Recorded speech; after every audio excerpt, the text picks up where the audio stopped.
When you picture Australia, what comes to mind? Probably this: the Sydney Opera House. It's a global icon of beauty and prosperity.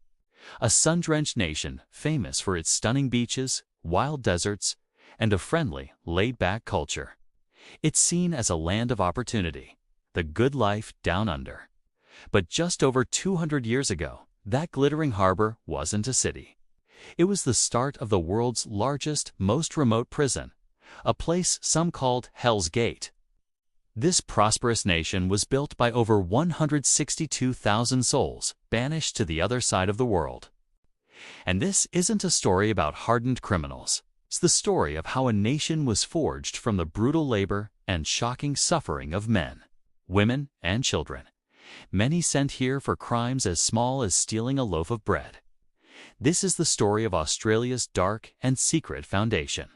To understand how this happened, you have to go back to 18th century Britain.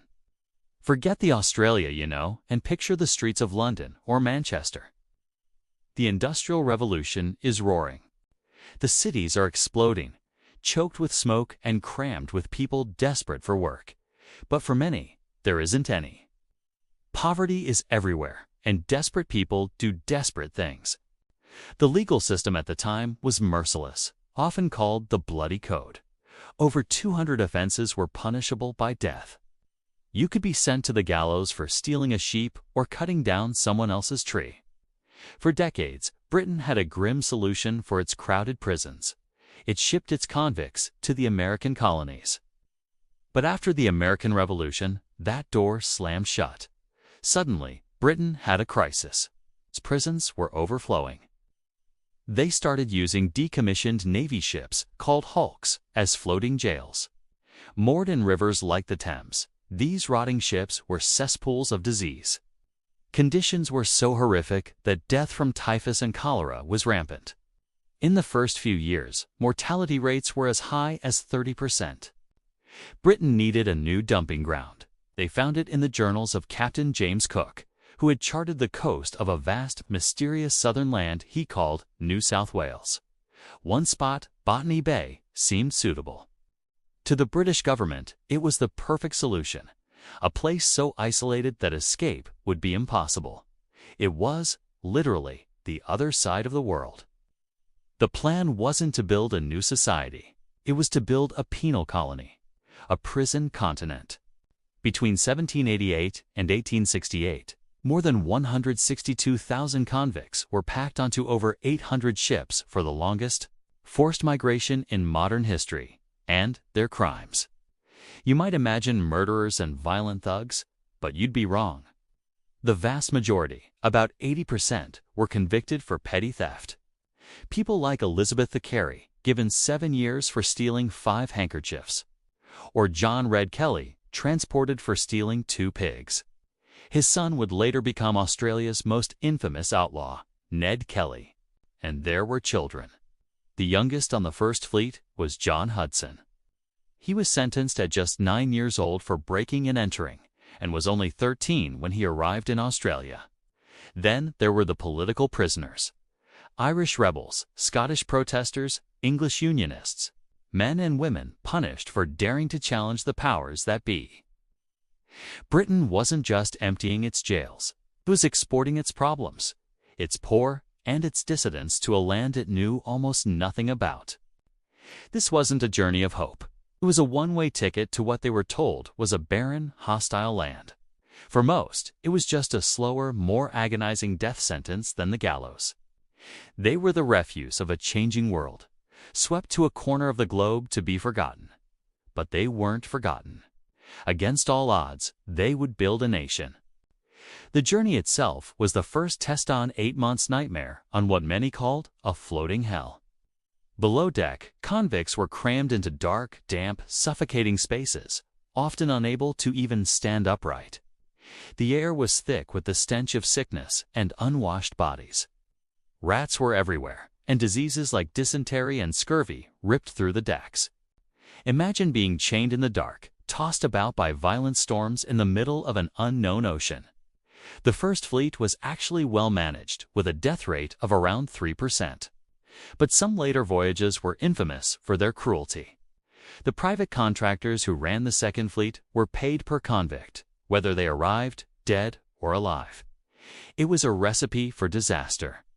They starved the prisoners, beat them, and denied them medical care. Of the 1,000 convicts on that fleet, more than a quarter died on the voyage, and hundreds more were too sick to walk when they landed. The shores of Sydney Cove were littered with the dead and dying, a horror that scarred the colony's early years. And for those who survived, what waited for them wasn't a promised land, but a new kind of hell.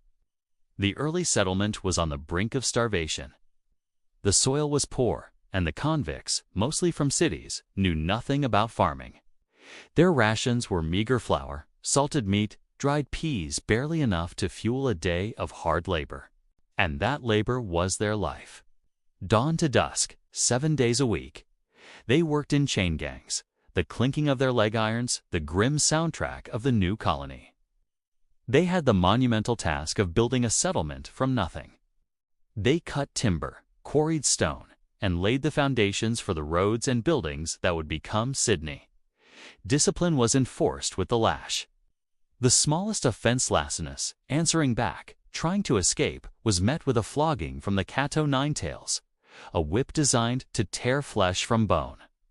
Sentences of 50 or 100 lashes were common. Some places became legendary for their brutality. Norfolk Island, a remote rock in the Pacific, and later Port Arthur in what is now Tasmania.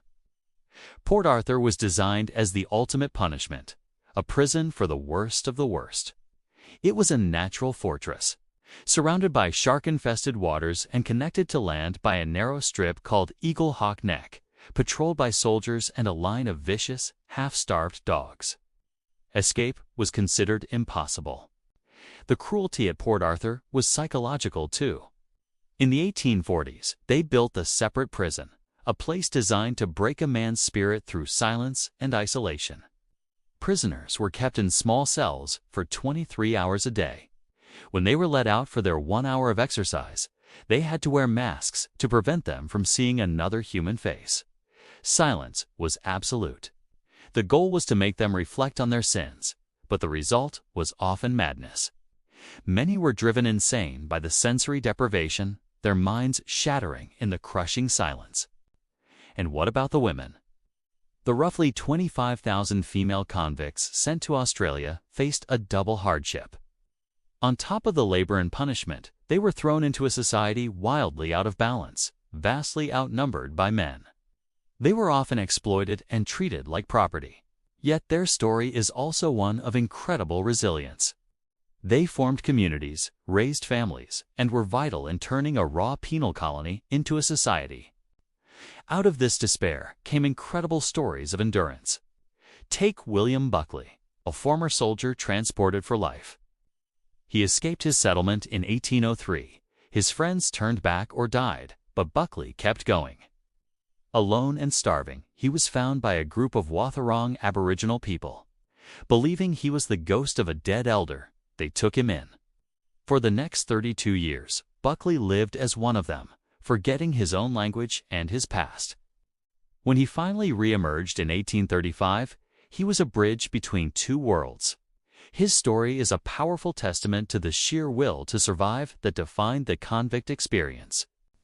The resilience of people like William Buckley is what makes this dark chapter of history so compelling. They were meant to be broken, but they endured. If you're finding this hidden history fascinating, please like this video and subscribe for more stories that uncover the forgotten foundations of our world. It really helps us bring these incredible narratives to light. A convict sentence wasn't always for life. The British system offered a tiny sliver of hope, the ticket of leave, after serving part of their sentence with good behavior. A convict could get a ticket that let them work for their own wages and live on their own. They were still convicts, but they were out of the chain gang. And once their full sentence was served, they received a certificate of freedom. They were free, but free to go where? A return to Britain was a fantasy for most. This strange, vast land was now their home, so they stayed, and they started to shape it. This is where the story takes an amazing turn. The very system designed to punish and discard people accidentally started to uncover incredible talent. Many convicts, though poor, had valuable skills. They were carpenters, blacksmiths, stonemasons, and farmers. The British government saw them as criminals, but the colonial governors saw them as a vital workforce. And some of these criminals would become the founders of a new society. Take Francis Greenway. In England, he was a talented architect who was convicted of forgery and sentenced to death. His sentence was changed to 14 years in Australia. He arrived in Sydney in 1814, just another criminal. But Governor Lachlan Macquarie saw his potential and soon made him the colony's first civil architect. This convicted forger started designing some of Australia's most beautiful and lasting buildings. The Hyde Park Barracks, St. James Church, the Macquarie Lighthouse Saul gave the rough settlement a sense of grace. A forger who should have been hanged was literally building a new civilization. In a perfect twist of irony, Francis Greenway was later featured on Australia's $10 note, maybe the only convicted forger honored on a nation's currency. Then there's Mary Reeby. Born in England, she was arrested for horse stealing as a teenager while disguised as a boy. At just 13, she was sentenced to 7 years and shipped to Australia. There, she married a trader, and together they built a successful business. But when her husband died, Mary, then 34 with 7 children, took over. In an era when women had no place in the business world, Mary didn't just manage the family assets, she expanded them. She ran a fleet of ships, owned warehouses, and invested in property all over Sydney. She became one of the wealthiest and most respected entrepreneurs in the colony. And just like Greenway, her legacy is immortalized in a way that would have been unimaginable at her trial. The face of this convicted teenage horse thief is on Australia's $20 note. The stories of Greenway and Reeby aren't just exceptions, they show a bigger truth. The convict stain, once a mark of shame, became a catalyst for reinvention. As convicts served their time and became emancipists, they and their children formed a new, powerful class. They were often tougher and more resourceful than the free settlers. This created a tension between the emancipists and the exclusives, the free settlers and officials who looked down on them. That struggle secretly forged the character of modern Australia. The convict experience bred a deep suspicion of authority. Having lived under the absolute power of guards and governors, they valued fairness above all else. This gave rise to the iconic Australian ideal of a fair go, the belief that everyone deserves a chance, no matter their background. That anti-authoritarian streak runs deep in the Australian psyche, a direct legacy of those who were forced to endure its opposite. For more than a century, Australia's convict past was a source of national shame, a cultural cringe people wouldn't talk about. But in the late 20th century, that changed. Australians began to see their convict ancestors not as criminals, but as the true pioneers. They were the survivors and the builders whose resilience laid the groundwork for the nation. Today, for many Australians, discovering a convict in the family tree is a source of pride. So, when we look at the Sydney Opera House today, it's worth remembering what came before. It's worth remembering the 162,000 men, women, and children, torn from their homes and sent across the world for crimes of poverty and desperation. They were sent here to be punished, to be forgotten in a vast, unforgiving prison. Their suffering was immense, a shocking indictment of the justice of their time. But they were not broken. Their labor built the cities. Their skills fueled the economy. And their spirit, their defiance, their resilience, and their relentless will to build a new life from the ashes forged a national character. Australia's convict past isn't just a dark chapter of its history. It is the bedrock of its identity. It's a shocking and powerful story of how a nation's soul was born, not in glory, but in suffering, survival, and the extraordinary human capacity to start again. The stain of the convict ships has become a badge of honor, a symbol that even from the most brutal beginnings, something new, prosperous, and uniquely Australian could rise.